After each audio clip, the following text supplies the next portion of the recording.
You guys already know this video is going to be lit because it is I, E-Man. Welcome to the channel and welcome to, of course, the family. And if you guys want to be part of the family, please hit that subscribe button. Also turn your post notifications and also like the video, share the video and comment down below and tell me if you enjoyed the video as well. But yeah, if you guys are curious on what kind of content we do on here, I do mainly tech videos and a little bit of car videos, depending on how I'm feeling. And yeah, just depends whenever I want to take the camera into the car. I don't know. I don't know. But yeah, it's mainly tech videos. And today for you guys, I'm going to be telling you guys what equipments that I use to make these YouTube videos for you guys. I've been seeing a lot of comments and noticing a lot of comments. People telling my videos are nice. The audio is good. The content is really good. The quality of the videos are nice. Everything just looks good. The background looks good. The setup looks good.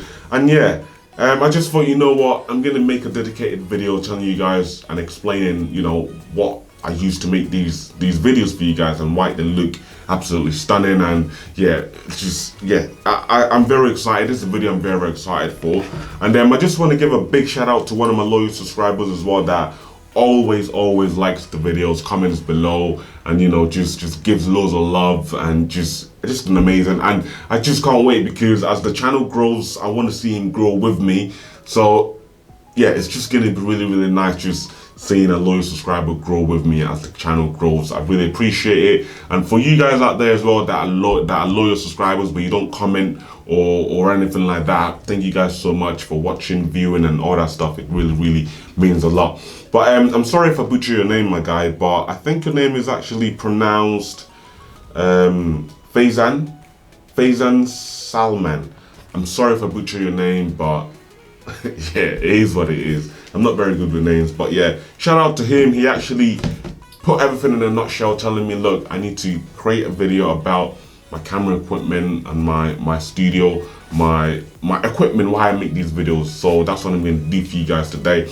Obviously, quick disclaimer, I can't really show you guys the equipment that I'm using because obviously I'm using them right now to make this video. So I'm gonna just try and, you know, explain what it is. I've got some pictures I'm gonna show you guys as well, so give you guys a little bit of an understanding of, you know, what my gear is as well. So yeah, without further ado, let's get straight right into it. And we're gonna start up with the thing that actually captures what you're seeing right now, and that's my camera. So I'm rocking this Sony a7C right now. And some of you guys might be watching this and kind of asking me the question, why didn't I go for the a7 III and went for the a7C instead? One reason. The only reason is the a7C has a flip out screen, and obviously I record by myself, no one else. So I need to be able to see what I'm doing and see if everything is in frame and see everything is pretty much where I want it to be. So that's why I went for the Sony a7C. It's exactly the same camera as the Sony a7 III. The only main difference is that the viewfinder isn't in the middle, is smaller and to the left of the camera. But I mean, for me, I buy this camera for videos, not for pictures, so it's perfect. And the main difference as well is obviously the flip out screen and also the fact that you can use the device. You can actually use the camera while it's charging, and that's with the a7C. But with the a7 III, you can't actually use the camera while it's charging. So yeah, I mean, I've only seen myself doing that once throughout my whole time of owning this camera, but that's because one day I just forgot to charge the battery, because I always charge it after I make a video and I see that it's low. Like now it's on 31%, which means I'll charge it straight away when I finish this video. So yeah, that's how pretty much. But main reason, like I said, is because of the flip out screen, so I can see what I'm doing and, you know, see myself recording what I'm recording as well, making sure everything is in frame and is in focus as well. Moving on is the mic that actually picks up the audio that comes out from my gorgeous mouth, and that is, it's nothing really special. It's actually it's called a taksta, a taksta SGC-598 microphone. It's literally one of the plug and play microphone. You literally put two batteries inside of it and you put the you plug the 3.5 millimeter headphone jack inside of the camera, and literally it acts as the camera mic, but the audio actually gets picked up by the mic and feeds it into the camera. And yeah, it just makes it a lot more easier for myself, instead of having to deal with like AUX cables and stuff like that, and auxiliary cables, and you know, just taking the data, basically how do you say it? Recording separate sound into another, is it an XLR reader or something like that? I don't know what it is, but it just saves me having to mess around with that. I just like the plug and play straight into the camera, pick up my voice, the audio, while obviously I'm speaking into the camera, which is just very, very nice and quick for me. And then the tripod I'm using is actually from Manfrotto. I believe it looks more like a stills tripod, but I don't really use it for stills. I use it for videos, and the reason why it doesn't really bother me that it's a stills tripod is because it never moves. It just stays where it stays right now. And if I'm filming outside, different location or whatever, I have another tripod that I take with me.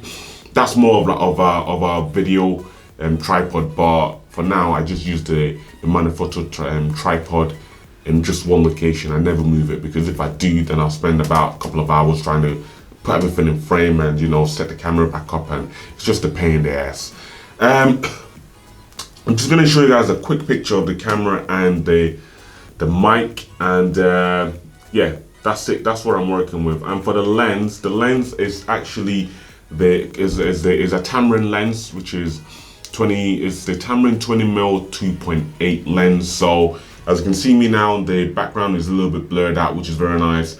If the room was a lot bigger and my background was a lot more further back, it would be a lot more blurrier, but obviously it's a small room. That's why I went for the 20mm, because it's gonna give that more of a wide angle view, which is very, very nice. And then moving on is my lighting. So I have a few different lightings actually. I have my big boy light, which is right there in my face, shining down on me, making me really hot and sweaty.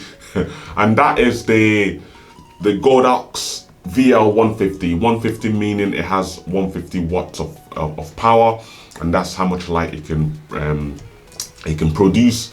But yeah, it gets really, really bright. You know what? I'm just gonna try it out for you guys. So I normally have it on 25%. This is a control unit here.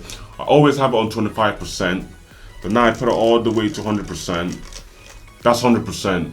The video is very, very washed out. It is yeah, I'm gonna put it back down to 25%.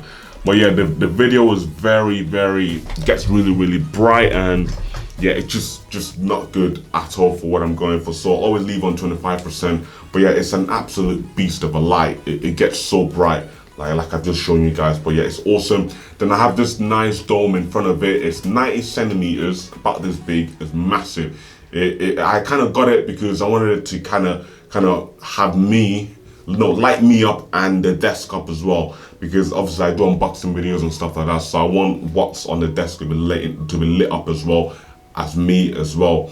So if it was like a head talking video, I'd have a smaller dome, but obviously I want more things being lit. That's why I've bought a nice big dome, so it can light me up and my desk, my unboxing table up as well. And it does a really good job with that. It's very, very nice.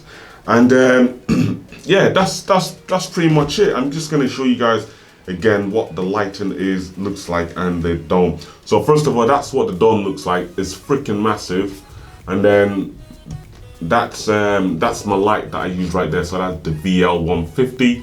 Very, very amazing light. It's really, really nice. It gets bright, and this is literally what you're gonna see at the back of my studio. So you got the camera there, and then you got the desk there. So right behind where you guys would be, behind you guys, that's what you would see. And then that's how you see this beautiful background as well. So that beautiful, looks very, very nice. Love it. And yeah, that's pretty much what's on my, that's pretty much my camera equipment that I use to make my YouTube videos. It's nothing really big, but I mean it does the job, and it really pushes out the quality to be as great as it is right now, as in the video quality, the audio quality. And yeah, and just before I go, I just want to let you guys know that my editing software is actually Premiere Pro. So when I finish recording my videos, I chuck it onto the computer and load up Premiere Pro and edit it from there on color grade, and yeah, just go from there. But yeah, that's my workflow, how I make my videos, my equipment. And yeah, and also just to tell you guys, if you guys do buy the Godox VL150, this is what it's gonna come in. Beautiful case, very soft. Padding is so nice and soft, and yeah, it's very nice. But yeah, anyway guys, I'll see you guys in my next one. Peace.